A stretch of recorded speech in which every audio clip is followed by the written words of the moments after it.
खरीप हंगाम 2023 मध्ये 1 रुपयात पीक विमा योजनेतून 50,01,000 शेतकरी अर्जदारांना 2,268 कोटी 43 लाख रुपये विमा रक्कम अदा करण्यात आलेली आहे। नानाजी देशमुख कृषी संजीवनी प्रकल्पाच्या 6,000 कोटी रुपये किमतीच्या दुसऱ्या टप्प्यात मान्यता देण्यात आलेली आहे। वसंतराव नाईक कृषी विद्यापीठ परभणी अंतर्गत बीड जिल्ह्यातील मौजे जिरेवाडी तालुका परळी वैजनाथ येथे सोयाबीन संशोधन व प्रक्रिया उपकेंद्र, शासकीय कृषी महाविद्यालय आणि कृषी व्यवसाय व्यवस्थापन महाविद्यालय स्थापन करण्यास मान्यता देण्यात आलेली आहे। राष्ट्रीय पशुधन अभियानांतर्गत शेळी, मेंढी, वराह, कुक्कुट व वैरण विषयक योजनांचा लाभ शेतकरी व पशुपालकांना मिळावा यासाठी 129 प्रकल्पांचा प्रस्ताव केंद्र शासनास पाठवण्यात आलेला आहे।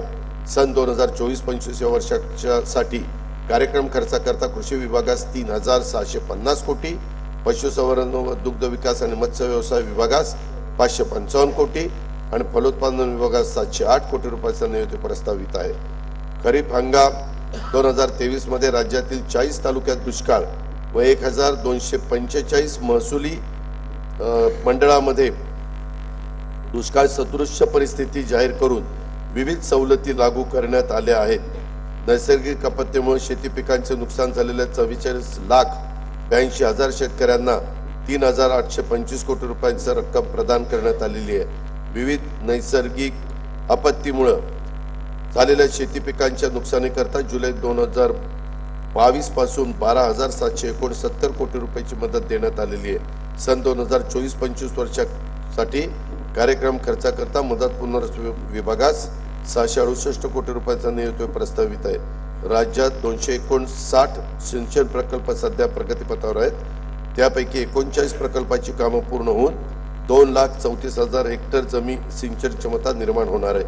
बळीराजा संजीवनीतील जल संजीवनी योजनेतील 91 प्रकल्पापैकी 46 प्रकल्प पूर्ण झाले असून मार्च 2025 पर्यंत आणखी 16 प्रकल्प पूर्ण होणार आहेत।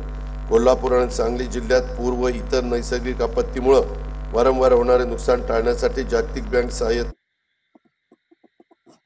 100 कोटी रुपये किमतीचा प्रकल्प हा राबवण्यात येणार आहे।